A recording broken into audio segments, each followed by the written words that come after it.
York City, the Columbia Network presents William Shakespeare's fantasy, Twelfth Night.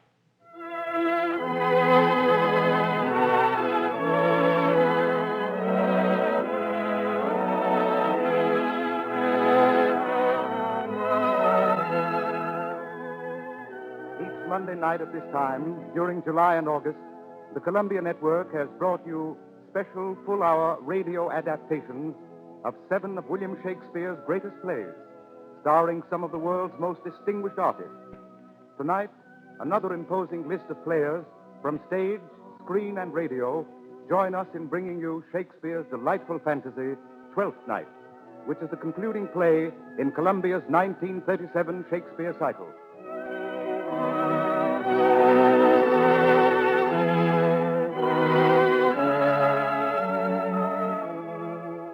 Starring in tonight's performance of Twelfth Night are Tallulah Bankhead as Viola, Sir Cedric Hardwicke as Malvolio, Helen Menken as Olivia, Orson Welles as Duke Orsino, and Estelle Winwood as Maria. The brilliant supporting cast is headed by Mark Smith as Sir Toby Belch, Robert Strauss as Sir Andrew Aguecheek, Burford Hampton as Feste the Clown, Sidney Smith as Sebastian, Ray Collins as Antonio, John Driggs plays Valentine, Niles Welch plays the officer. Victor Bay, Columbia's talented young conductor, raises his baton to lead the orchestra in the musical introduction. And Conway Turrell, distinguished actor of stage and screen, comes forward as narrator to present the prologue to Twelfth Night.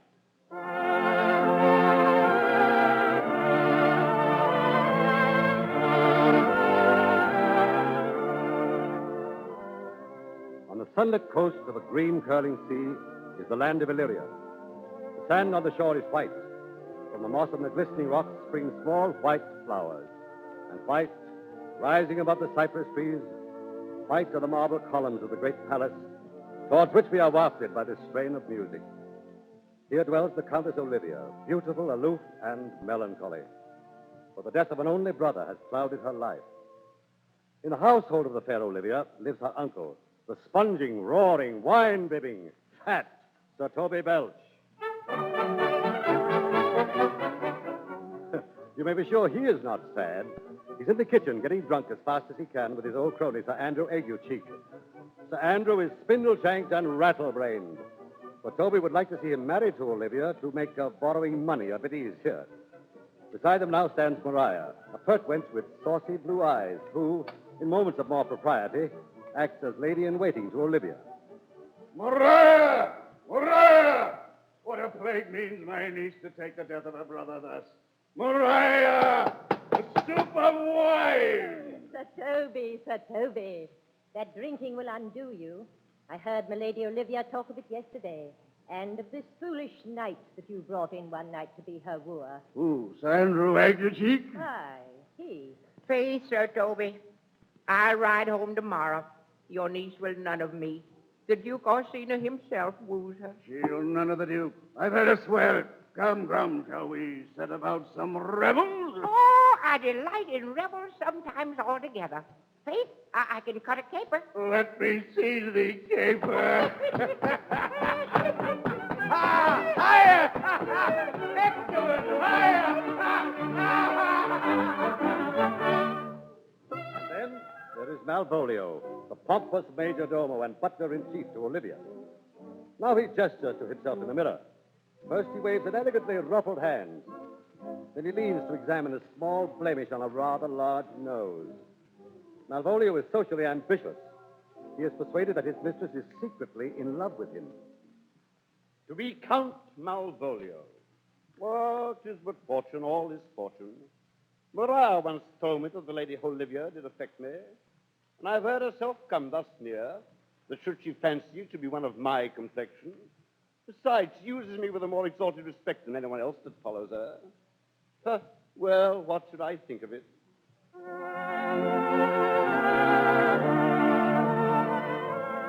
And now, here is the Lady Olivia herself. Before her stands a messenger from the Duke Orsino. Your lord does know my mind. I cannot love him. Yet I suppose him virtuous, know him noble, a gracious person. But yet I cannot love him. He might have took his answer long ago. Now we must hurry on to another palace, the seat of the handsome Duke Orsino. Ahead of us on the winding road is the Duke's messenger, who has just been turned away by Olivia. If we hasten, we shall be in time to hear what he reports of his master. This is the Duke. Valentine, how now? What news from her? So please, my lord, the element itself, till 7 years hence, shall not behold her face at ample view, but like a cloistress, she will veiled walk. Oh, she that hath the heart of that fine frame to pay this debt of love but to a brother. How will she love when the rich golden shaft hath killed the flock of all affections else that live in her? Come, get you in.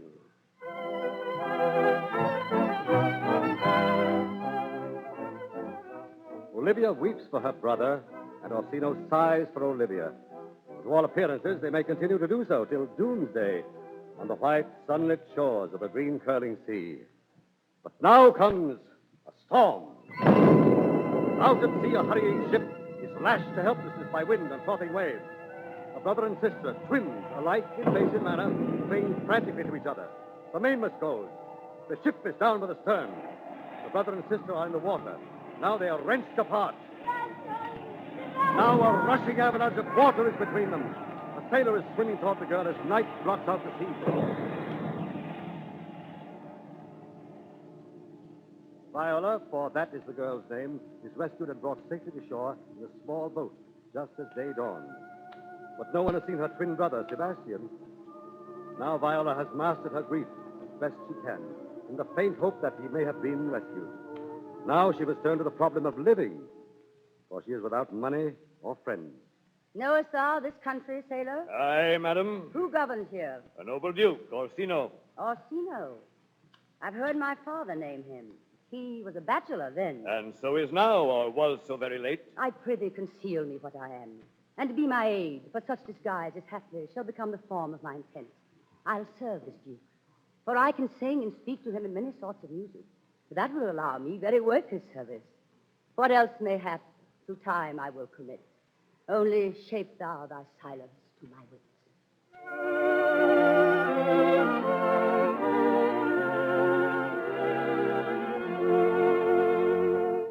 And thus, dressed as a boy, with her hair still salty from the sea, cut short like a boy's, Viola enters the service of the Duke Orsino, calling herself Cesario.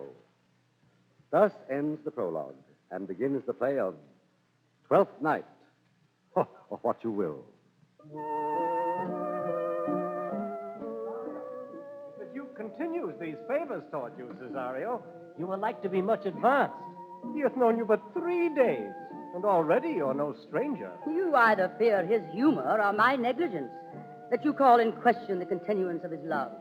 Is he inconstant, sir, in his favors? No, believe me. I thank you. Here he comes. If music be the food of love, play on. Give me excess of it, that surfeiting the appetite may sicken and so die. That strain again, it had a dying fall. Oh, it came o'er my ear like the sweet sound that breathes upon a bank of violets, stealing and giving odor. Enough, no more. 'Tis not so sweet now as it was before. Who saw Cesario? Ho! On your attendance, my lord. Here. Stand you a while aloof. Cesario, thou knowest no less but all. I have unclasped to thee the book even of my secret soul. Therefore, good youth, address thy gate unto her. Be not denied access. Stand at her doors and tell them, there thy fixed foot shall grow till I have audience. Sure, my noble lord, if she be so abandoned to her sorrow as it is spoke, she never will admit me. Be clamorous and leap all civil bounds rather than make unprofited returns. Say I do speak with her, my lord. What then? Oh, then unfold the passion of my love. Surprise her with discourse of my dear faith. It will become thee well to act my woes. She will attend it better in thy youth than in a nuncius of more grave aspect. I think not so, my lord. Dear lad, believe it, for they shall yet belie thy happy years that say thou art a man. Some 4 or 5 attend him. All, if you will, for I myself am best when least in company. Prosper well in this, and thou shalt live as freely as thy lord, to call his fortunes thine. I'll do my best to woo your lady. Yet a bar for strife, whoe'er I woo, myself would be his wife. This is Feste, the Lady Olivia's clown, speaking out of her part. From a seat here in Lady Olivia's garden, I can see the road that winds through the cypress trees from the Duke's palace. That handsome young page, newly taken into Orsino's service, is coming our way. I may guess what he has to say, and true, I wish him success. For truly, my lady has mourned too long. But soft, here she comes. God bless thee, Lady Olivia. Oh, take the fool away. Do you not hear, Malvolio? Take away the lady. Sir, I bade them take away you. Misprision in the highest degree. Good Madonna, give me leave to prove you a fool. Can you do it? Dexterously, good Madonna. Make your proof. Good Madonna, why mournest thou? Oh, good fool, for my brother's death. I think his soul is in hell, Madonna. I know his soul is in heaven, fool. The more fool, Madonna, to mourn for your brother's soul being in heaven. Take away the fool, Malvolio. What think you of this fool, Malvolio? Doth he not mend? Yes, and shall do till the pangs of death shake him. Infirmity that decays the wise doth ever make the better fool. God send you, sir, a speedy infirmity for the better increasing your folly. Oh, how say you to that, Malvolio? I wonder your ladyship takes delight in such a barren rascal. No, you are sick of self-love, Malvolio, and taste with a distempered appetite. Madam, there is at the gate a young gentleman. Much desires to speak with you. From the Duke Orsino, is it, Maria? I know not, madam. 'Tis a fair young man and well attended. Oh, go you, Malvolio. If it be a suit from the Count, I am sick or not at home, or what you will, to dismiss it. Oh, mistress mine, where are you roaming? Oh, mistress mine, where are you roaming? Oh, stay and hear your true love coming. You hear, Lady Olivia? Oh, go to. Your fooling grows old. Madam, madam. Aye, Malvolio? Yon young fellow swears that he will speak with you. I told him you were sick. He takes on him to understand so much and therefore comes to speak with you. I told him you were asleep. He seems to have a foreknowledge of that, too, and therefore comes to speak with you. What is to be said to him, lady? He's fortified against any denial. Tell him he shall not speak with me. Has been told so, and he says he'll stand at your door like a sheriff's post and be the supporter to a bench. But he'll speak with you. Why, what kind of a man is he? Or of mankind. What manner of man? Oh, very ill manner. He'll speak with you, will you all know? Of what personage and years is he? Not yet old enough for a man, nor young enough for a boy. As a squash is before 'tis a peace cod, or a codling when 'tis almost a happle. 'Tis with him in standing water between boy and man. He's very well favored, and he speaks very shrewishly. One would think his mother's milk was scarce out of him. Oh. Let him approach. Call in, Maria. Gentlewoman, my lady calls. Milady? Maria, give me my veil. Come, throw it over my face. We'll once more hear Orsino's embassy. The honorable lady of the house. Which is she? Speak to me. I shall answer for her. Your will. Most radiant, exquisite, and unmatchable beauty. I pray you tell me if this be the lady of the house. I would be loath to cast away my speech. For besides, it is excellently well penned. I've taken great pains to con it. Whence came you, sir? Well, I can say a little more than I've studied, and that question's out of my parts. Are you a comedian? No, my profound heart. And yet, by the very fangs of malice, I swear I'm not that I play. Are you the lady of the house? If I do not usurp myself, I am. Well, most certain if you are she, you do usurp yourself. For what is yours to bestow is not yours to reserve. I will on with my speech in your praise, and then show you the heart of my message. Come to what is important in it. I forgive you the praise. Alas, I took great pains to study it, and 'tis poetical. It is more the like to be feigned. Come, speak your office. It alone concerns your ear. Aye. Malvolio, give us the place alone. Madame. Now, sir, what is your text? Most sweet lady. Ah, a comfortable doctrine, and much may be said of it. But where lies your text? In Orsino's bosom. In his bosom? In what chapter of his bosom? In the first of his heart. Oh, I have read it. It is heresy. Have you no more to say? Good madam, let me see your face. Have you any commission from your lord to negotiate with my face? Oh, you are now out of your text. But we will draw the curtain and Show you the picture? Looky, sir. Is not well done. Excellently done, if God did all. 'Tis in grain, sir. 'Twill endure wind and weather. 'Tis beauty truly blent, whose red and white nature's own sweet and cunning hand laid on. Lady, you're the cruelest she alive, if you will lead these graces to the grave and leave the world no copy. Oh, sir, I will not be so hard-hearted. I will give out divers schedules of my beauty. As item, 2 lips, indifferent red. Item, 2 gray eyes with lids to them. Item, 1 neck, 1 chin, and so forth. Oh, well, you sent hither to praise me. I see what you are. You're too proud. But if you were the devil, you're fair. My lord and master loves you. Oh, such love could be but recompense, though you were crowned an unparalleled of beauty. How does he love me? With adorations, fertile tears, with groans of thunder love, with sighs of fire. Your lord does know my mind. I cannot love him. He might have took his answer long ago. If I did love you in my master's place, in your denial I would find no sense. I would not understand it. Why? What would you? Make me a willow cabin at your gate, and call upon my soul within the house. Write loyal cantons of contemned love, and sing them loud even into the dead of night. Halloo your name to the reverberate hills, and make the babbling gossip of the air cry out, Olivia. Oh, you should not rest between the elements of air and earth, but you should pity me. You might do much. What is your parentage? Above my fortunes, yet my state is well. I am a gentleman. Aye. Oh, get you to your lord. I cannot love him. Let him send no more. Unless, perchance, you come to me again to tell me how he takes it. Very well. I thank thee for your pains. Spend this for me. I am no feed post, lady. Keep your purse. My master, not myself, lacks recompense.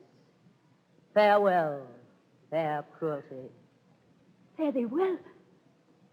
Oh, what is your parentage? Above my fortunes, yet my state is well. I am a gentleman. Ah, I'll be sworn thou art. Thy tongue, thy face, limbs, actions, and spirit do give thee fivefold blazon, but not too fast. Soft, soft. Unless the master were the man, or how now, even so quickly may one catch the plague. Methinks I feel this youth's perfections with an invisible and subtle stealth to creep in at mine eyes. Well, let it be. Oh, Malvolio. Yeah, madame, at your service. Run after that same peevish messenger, the countess man. He left this ring behind him, would I or not? Tell him I'll none of it. Desire him not to flatter with his lord, nor hold him up with hopes. I am not for him. If that youth will come this way tomorrow, I shall give him reasons for it. Hie thee, Malvolio. Madam, I will. Oh, I do, I know not what. Oh, fate, show thy force.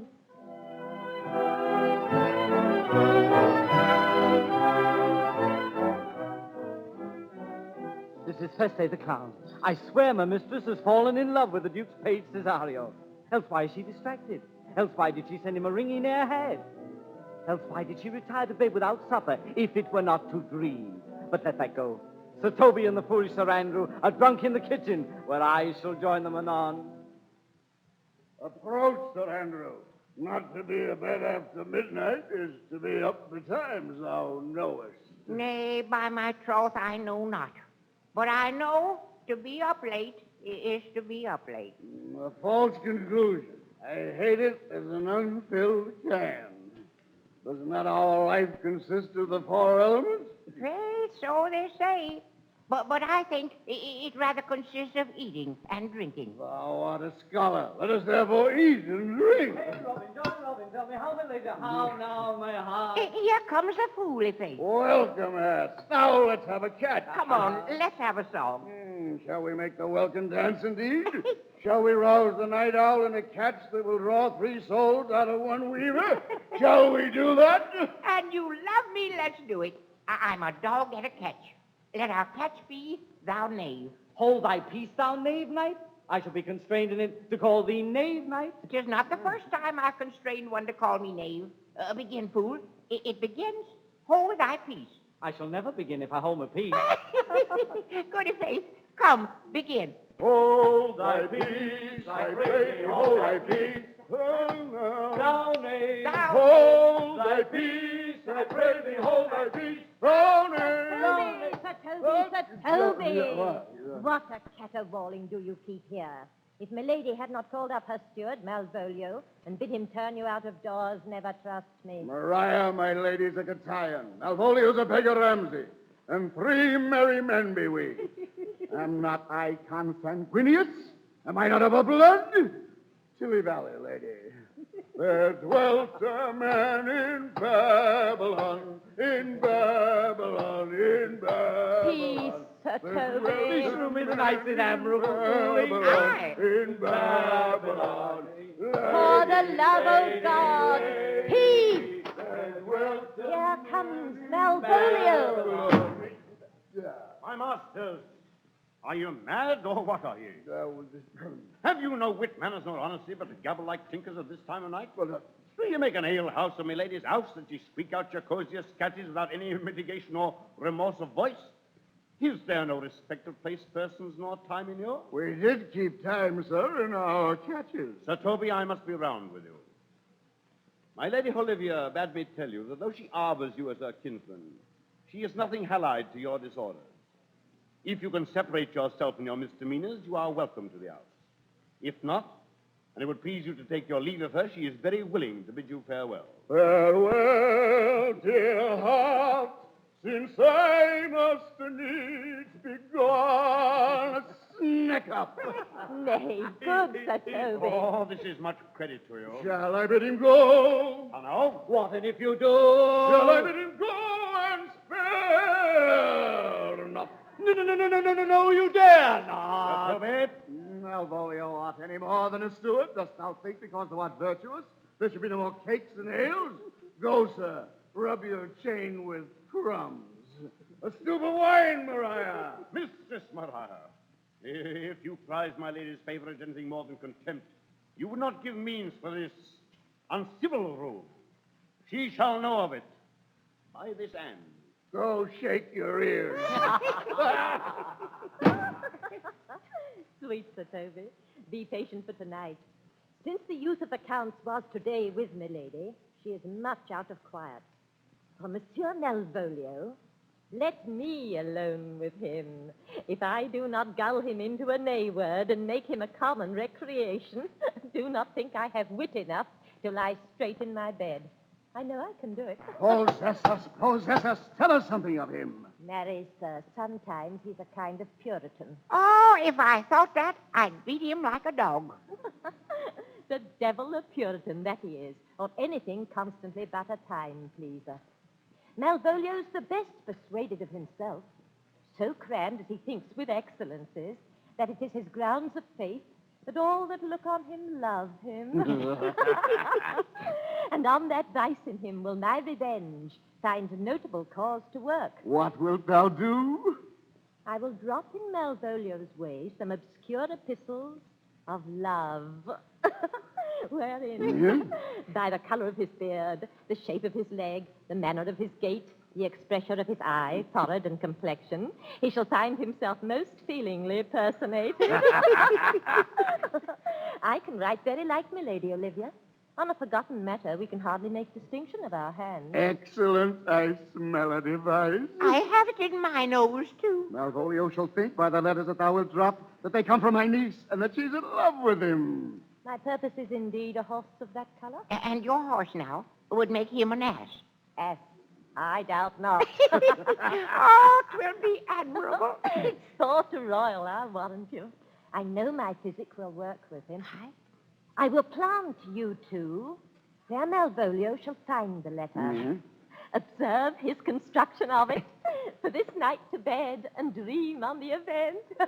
Farewell. Good night, Penthesilea. Before me, she's a good wench. She's a beagle, true-bred, and one that adores me. Oh, what of that? I was adored once. Yeah. Come, I'll go burn some sack. 'Tis too late to go to bed now. Come night. There dwelt a man in Babylon.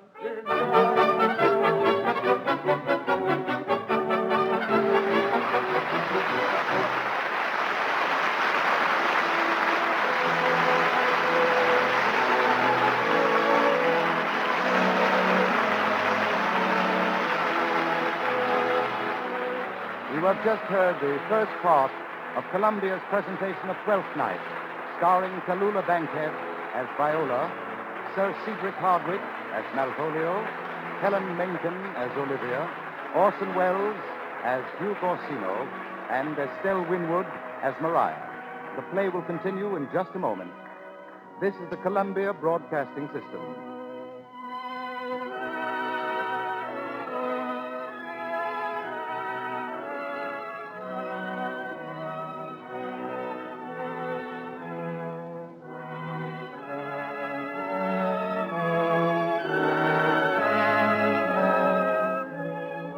And now we continue with the second part of Shakespeare's Twelfth Night.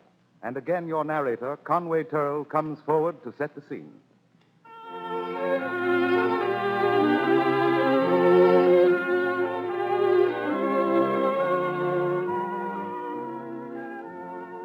Another day has passed for the shores of the green curling sea, and Viola, still masquerading as the boy Cesario, has fallen violently in love with the Duke Orsino. But the Duke is more madly in love than ever with Olivia. He sits now in his great chair, listening to the court musicians, while Viola lies at his feet on a silver cushion. Oh, good Cesario, if ever thou shalt love, in the sweet pangs of it remember me. For such as I am, all true lovers are, unstayed and skittish in all motions else, save in the constant image of the creature that is beloved.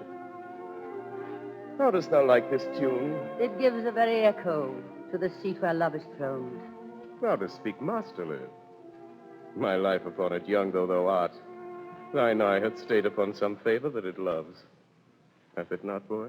A little by your favor. What kind of woman is't? Of your complexion, my lord. She's not worth thee, then. What years of it?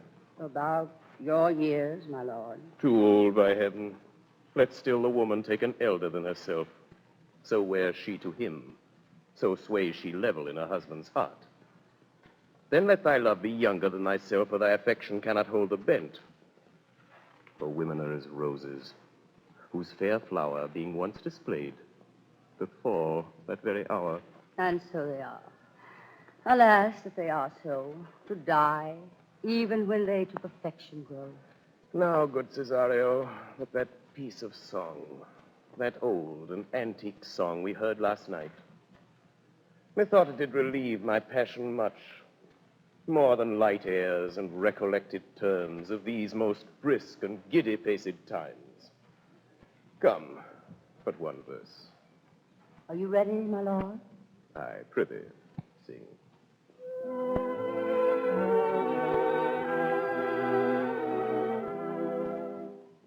Come, come, come away, death, and in sad cypress let me be laid.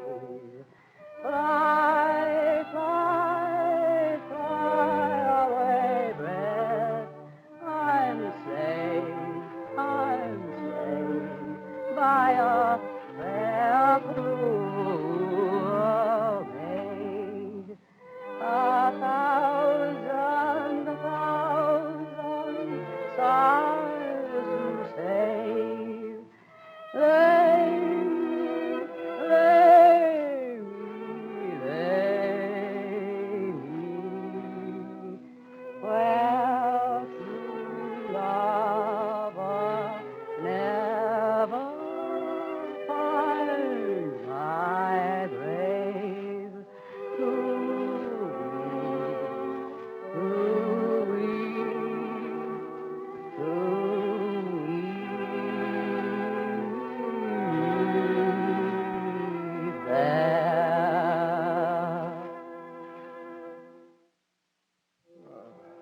Once more, Cesario. Get thee to yon same sovereign cruelty. But if she cannot love you, sir, I cannot be so answered. true, but you must say that some lady, as perhaps there is, hath for your love as great a pang of heart as you have for Olivia. You cannot love her, you tell her so. But must she not then be so answered? There is no woman's sides can bide the beating of so strong a passion as love doth give my heart. No woman's heart so big to hold so much. Make no compare between that love a woman can bear me and that I owe Olivia. Ah, but I know. What dost thou know? Too well what love women to men may owe. In faith, they're as true of heart as we. My father had a daughter, loved a man. And what's her history? A blank, my lord. She never told her love, but let concealment like a worm in the bud feed on her damask cheek. She pined in thought, and with a green and yellow melancholy, she sat like Patience on a monument, smiling at grief. Was not this love indeed, my lord? But died thy sister of her love, my boy? I'm all the daughters of my father's house, and all the brothers, too, and yet I know not. Sir, shall I to this lady? Aye, now that's the theme. To her in haste. Give her this jewel. Say my love can give no place, bide no delay.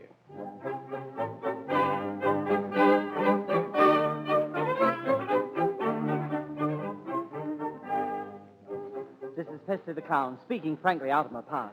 And I must tell you that the impudent young page Cesario is knocking at our gates again. Milady has come into the garden to meet him.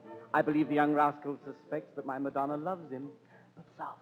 Most excellent, accomplished lady, the heavens rain odors on you. Your hand, sir. My duty, madam, and most humble service. What is your name? Cesario is your servant's name, fair princess. My servant, sir. Your servant to the Duke Orsino, you. And he is yours, and his must needs be yours. Your servant's servant is your servant, madam. I bade you never speak of him again. But would you undertake another suit? I had rather hear you to solicit that than music from the sphere. Dear lady. Cesario, give me leave, beseech you. I did send, after the last enchantment you did hear, a ring in chase of you. So did I abuse myself, my servant, and I fear me, you. And under your hard construction must I sit, to force that on you in a shameful cunning of which you knew none of. To one of your receiving, enough is shown. A cypress, not a bosom hideth my heart. Let me hear you speak. I pity you. That's a degree of love. No, not a grise. For 'tis vulgar proof that very oft we pity enemies. Why then, methinks 'tis time to smile again. A word, how apt the poor are to be proud. Be not afraid, good youth. I'll not have you. There lies your way. Due west. Then westward ho, grace and good disposition attend your ladyship. You'll nothing, madam, to my lord by me. Stay, I prithee. Tell me what thou thinkest of me. That you do think you're not what you are. If I think so, I think the same of you. Then think you right. I'm not what I am. But I would you were as I would have you be. Would it be better, madam, than I am? I wish it might, for now I am your fool. Oh, Cesario, by the roses of the spring, by maidhood, honor, truth, and everything, I love thee so, that maugre all thy pride, nor wit nor reason can my passion hide. By innocence I swear, and by my youth, I have one heart, one bosom, and one truth, and that no woman has, nor ever none shall mistress be of it save I alone. And so adieu, good madam. Nevermore will I my master's tears to you deplore. Yet come again, for thou perhaps mayest move that heart, which now pours to like his love.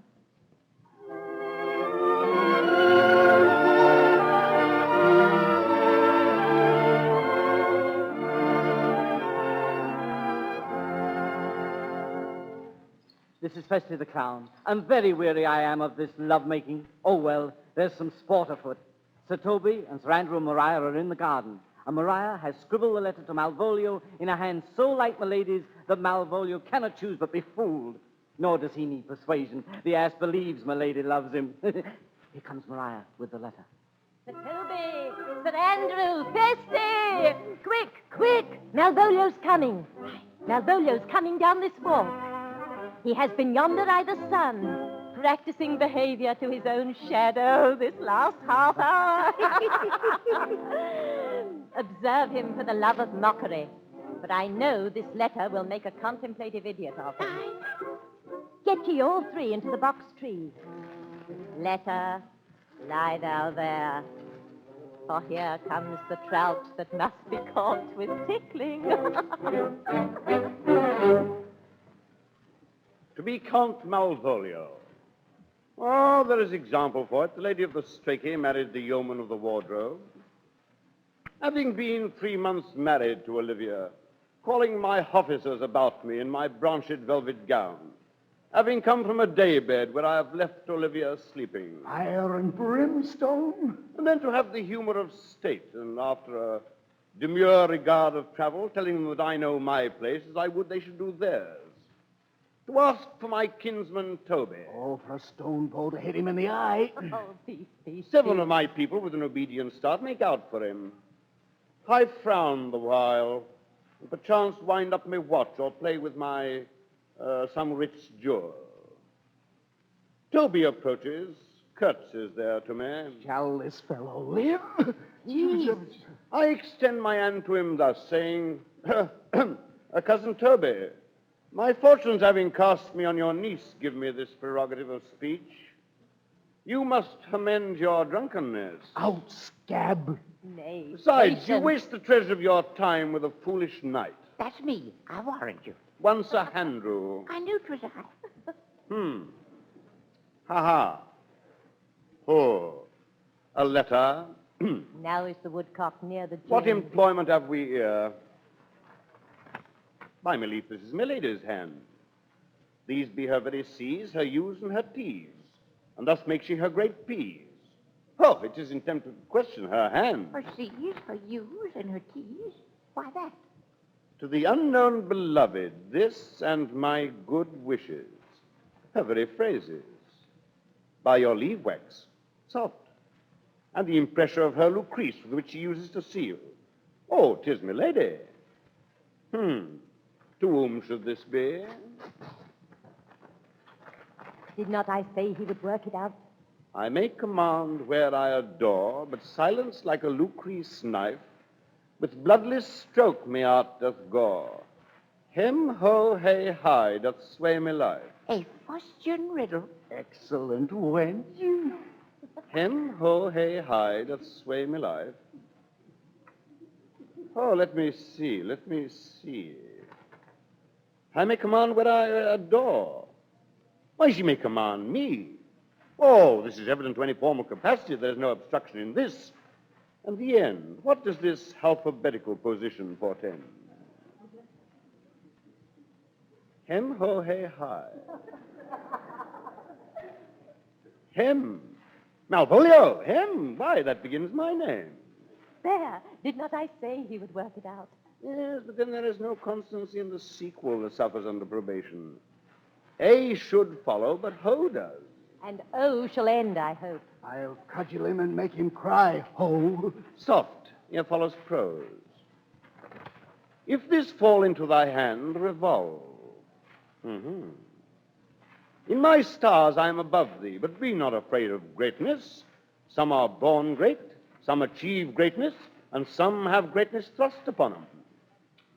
Remember who commended thy yellow stockings and wished to see thee ever cross-gartered. I say, remember.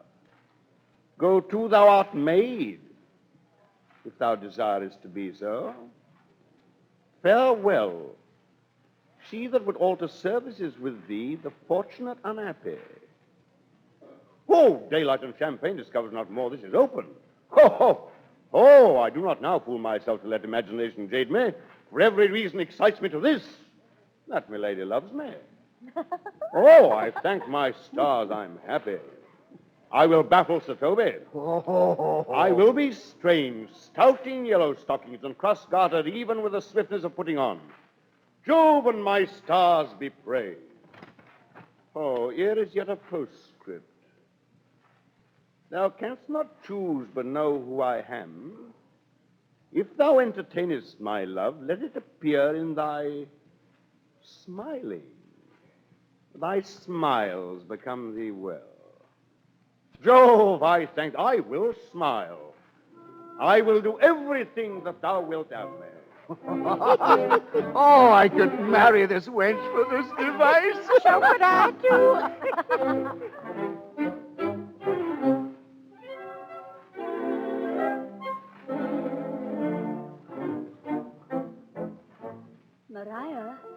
Maria, where is Malvolio? He's coming, madam, but in very strange manner. He's sure possessed, madam. Why, what's the matter? Does he rave? No, madam, he does nothing but smile.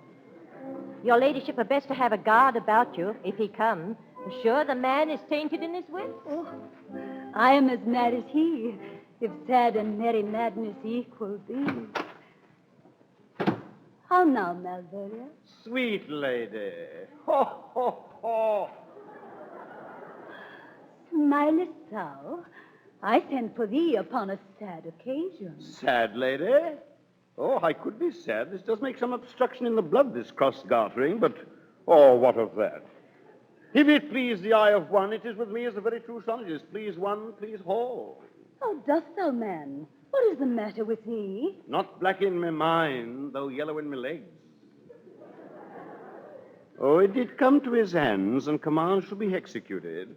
I think we do know the sweet Roman hand. Wilt thou go to bed, Malvolio? To bed? Aye, sweetheart, and I will come to thee. God comfort thee. How do you, Malvolio? Why do you appear with this ridiculous boldness before me, lady? Be not afraid of greatness. Ho, ho, ho, ho, 'twas well writ. What meanest by that, Some are born great, Eh? some achieve greatness, What sayest thou? and some have greatness thrust upon them. Heaven restore thee. Remember who commended thy yellow stockings, My yellow stocking. and wished to see thee ever cross-gartered. Cross-gartered. Go to, thou art made, if thou desirest to be so. Oh, am I made? Oh, why, this is very midsummer madness.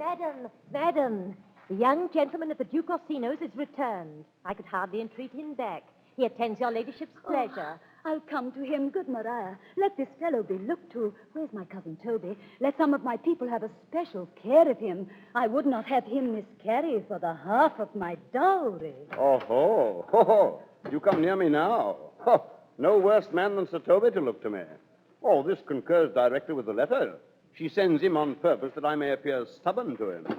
Which way is he in the name of sanctity? If all the devils of hell be drawn in little and legion himself possessed him, yet I'll speak to him. Here he is. Oh, how is it with you, sir? How is it with you, man? Go off. I discard you. Let me enjoy my private. Go off. Why, how now, my boarcock? How dost thou, chuck? Go hang yourselves all.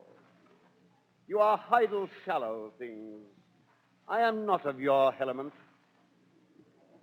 You shall know more hereafter.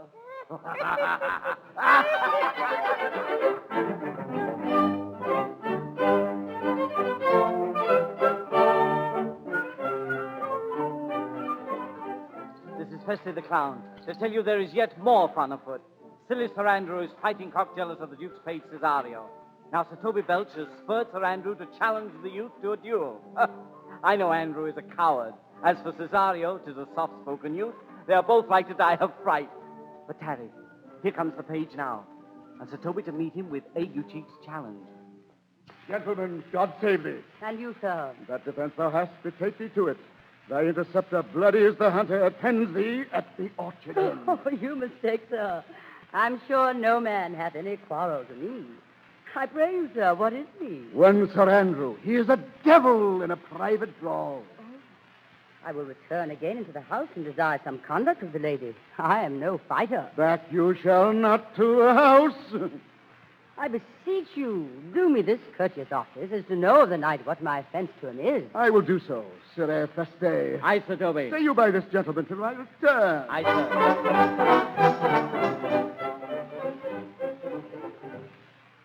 Well? Sir Andrew, he's a very devil. Oh, pox on it. I'll not meddle with him. Aye, but he'll not now be pacified. Feste can scarce hold him yonder. Oh, let him let the matter slip, and I'll give him my horse. Great capitalist. I'll make the motion. Stand here. Make a good show on it. This shall end without the perdition of souls.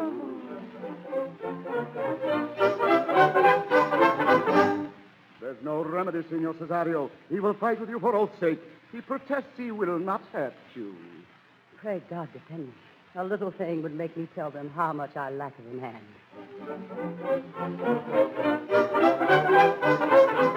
Come, Sir Andrew. The gentleman will, for his honor's sake, have one bout with you. But he has promised me he will not hurt you. Oh, pray God he keep his oath. Come on. Come on, do it! Do it! I say the clown. I say there's a strange pirate man running in at the... Up! Put up your sword. If this young gentleman have done offense, I take the fault on me. If you offend him, I for him defy you. You, sir? Why, what are you? One, sir, that for his love dares yet do more than you have heard him brag to you he will. Nay, if you'll be an undertaker, I am for you. Oh, good Sir Toby, hold! Here come the officers. Officers? I'll be with you or not. This is the man. Antonio, I arrest thee at the suit of Count Orsino. You do mistake me, sir. No, sir, no doubt. I know your favor well. Take him away. He knows I know him well. I must obey. Sebastian, this comes with seeking you, but there's no remedy. I shall answer it. What will you do now my necessity makes me to ask you for my purse? Come, sir, away. Sebastian, I must entreat of you some of that money. What money, sir? For the fair kindness that you've showed me here, out of my lean and low ability, I lend you something. Oh, there's half my copper. Do not tempt my misery, lest that it make me so unsound a man as to upbraid you with those kindnesses that I have done for you. I know of none. Nor know I you by voice or any feature. Oh, heavens themselves. Come, sir, I pray you, go. Let me speak a little. This youth that you see here, Sebastian, I snatched one half out of the jaws of death. What's that to us? Time goes by. Away. This is Turl, your narrator. Festy the clown may be clever, but there are a few things he does not know. First, he does not know that Cesario is really the girl Viola. Second, he does not know that Viola has a twin brother, Sebastian. Third, and you may have begun to suspect this, he does not know that Sebastian, alive and rescued by the stranger Antonio, is at this very moment coming down the winding road. As Festy would say, more fun afoot. Sir Andrew and Sir Toby are seeking Viola because she ran away after the duel. And Sir Andrew is now convinced that he has a coward he can bully. Now they come upon Sebastian, mistaking him for the disguised Viola. Now, sir, have I met you again? There's for you. What? Why, there's for you, and there, and there. Are all the people mad? Hold, sir, or I'll throw your dagger over the house. What? Come on, sir, hold. Oh, nay, let him alone. I'll have an action of battery against him if there be any law in Illyria. Let go thy hand, sir. I will not let you go. Come, my young soldier. Put up your iron. Your will fleshed. Come on. I will be free from thee. What would you now? If thou darest tempt me further, draw thy sword. What? Nay, then I must have an ounce of this malapert blood from you. To it, then. Here comes milady. Oh, Toby. Madam. On my life, I can't behold. Will it be ever thus? Ungracious wretch, fit for the mountains and the barbarous caves where manners ne'er were preached. Out of my sight. Be not offended, dear Cesario. Rude be gone. Oh, Cesario, I prithee, gentle friend, let thy fair wisdom, not thy passion, sway in this uncivil and unjust extent against thy peace.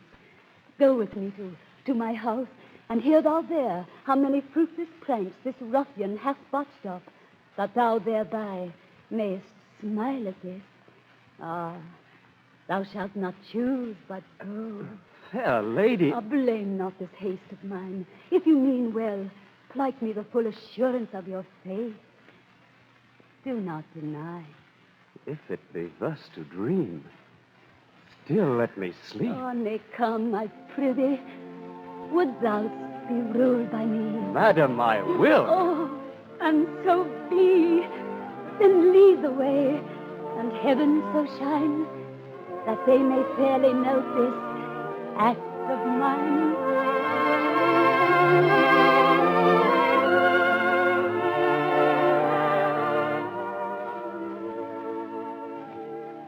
And so you see, Olivia gets her man and doesn't know that it's the wrong man. That is to say, she marries Sebastian, believing him to be Cesario, while Cesario, in reality, is Sebastian's twin sister, Viola. You see what I mean, I'm sure. But even if you don't, the truth will out in a few moments, for here is the Duke at Olivia's gate, grimly resolved to do his own wooing. With him is Viola, still dressed as a boy. Here, two of the officers with the pirate Antonio, who rescued Sebastian from the sea. Antonio still insists that Viola is Sebastian. And now comes Olivia, who, of course, looks upon Viola as the man she has just married. Here comes the Countess. Now heaven walks on earth. Cesario! Cesario! Oh, Cesario, you do not keep promise with me. Madam? Gracious Olivia. What do you say, Cesario? My lord would speak. My duty hushes me. If it be to the old tune, my lord, it is as fat and fulsome to mine ear as howling after music. Still so cruel. Still so constant, my lord. What, to perverseness?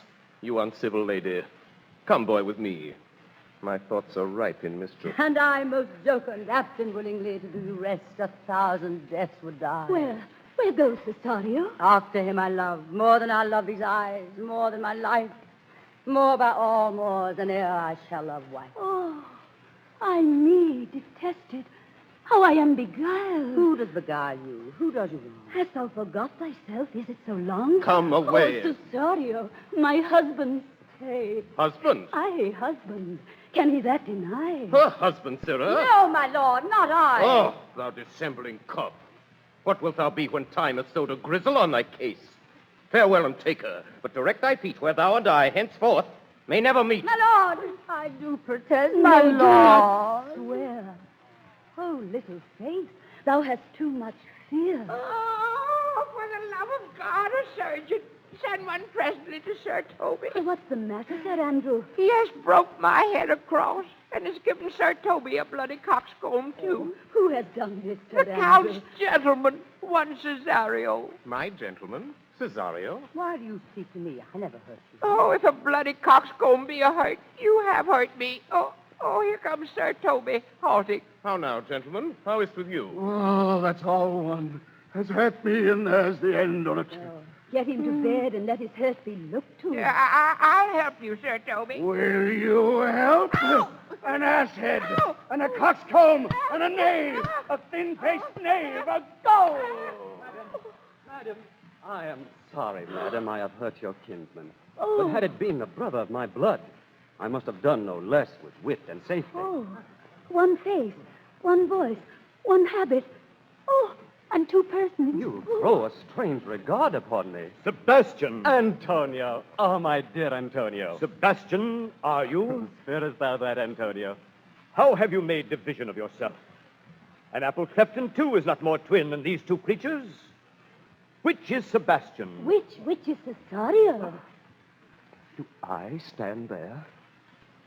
I never had a brother. I had a sister whom the blind waves and surges have devoured. What charity, what kin are you to me? What countryman, what name, what parentage? Of Messalene, Sebastian was my father. Such a Sebastian was my brother, too. So went he suited to his watery tomb. If spirits can assume both form and suit, you come to fright us. Were you a woman as the rest goes even, I should my tears let fall upon your cheek and say, thrice welcome, drowned Viola. If nothing lets to make us happy both, but this my masculine usurped attire, do not embrace me till each circumstance of place, time, fortune do cohere and jump that I am Viola. Boy, thou hast said to me 1,000 times, thou never shouldst love woman like to me. And all those sayings will I overswear, and all those swearings keep as true in soul as doth that orbed continent the fire that severs day from night. Give me thy hand, and let me see thee in thy woman's weeds. Madam!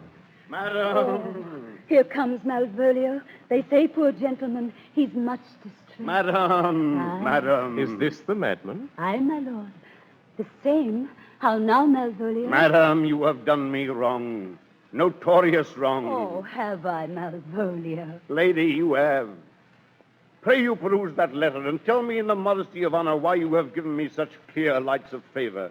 Bade me come smiling and cross-gartered to you, to put on yellow stockings and to frown upon Sir Toby and the lighter people, and made me the most notorious geck and gull that e'er invention played on. Tell me why. Alas, Malvolio, this is not my writing, though I confess, much like the character, but out of question. 'Tis Mariah's hand. Good madam, hear me speak. Most freely I confess. Myself and Sir Toby set this device against Malvolio here. Maria writ the letter at Sir Toby's great importance, in recompense whereof he hath married her. Alas, poor Malvolio, how they have baffled thee. I'll be revenged on the old pack of you. Pursue him and entreat him to a peace. Meantime, sweet sister, we will not part from hence. Cesario, come. For so you shall be, while you are a man. But when in other habits you are seen, Orsino's mistress and his fancy's queen. When that I was and a little tiny boy, with a hey-ho, the wind and the rain, a foolish thing was but a toy, for the rain it raineth every day. A great while ago the world begun, with a hey-ho, the wind and the rain, but that's all one, our play is done, and we'll strive to please you every day.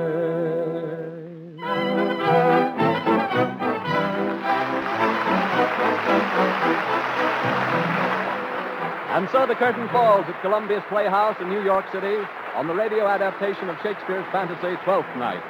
Downstage, acknowledging the tremendous applause you hear, are Tallulah Bankhead, who played Viola, Sir Cedric Hardwicke, who was Malvolio, Helen Menken, who was Olivia, Orson Welles, who played Duke Orsino, and Estelle Winwood, who played Maria. Mark Smith played Sir Toby Belch, Robert Strauss played Sir Andrew Aguecheek, Burford Hampton was Feste the Clown, Sidney Smith was Sebastian, Ray Collins Antonio, John Griggs Valentine, Niles Welch the officer. Conway Turrell was the narrator, and the musical score was arranged and conducted by Victor Bay. The play was adapted for radio and produced by Brewster Morgan. Before concluding the program, here is a special announcement. 1/2 hour from now, from 10:30 to 11 p.m. Eastern Daylight Saving Time, the Columbia Network will present the curtain calls of its 1937 Shakespeare cycle. This program, originating in both New York and Hollywood, will present informal interviews with many of the stars and people who have joined Columbia in making its 1937 Shakespeare cycle possible. Also from Hollywood, you will hear an important announcement from Cecil B. DeMille concerning the plans of the Lux Radio Theater when it returns to the air 2 weeks from tonight on September 13th. Don't forget, 1/2 hour from now, the curtain calls of Columbia's 1937 Shakespeare cycle. This has been another presentation of the Columbia Broadcasting System.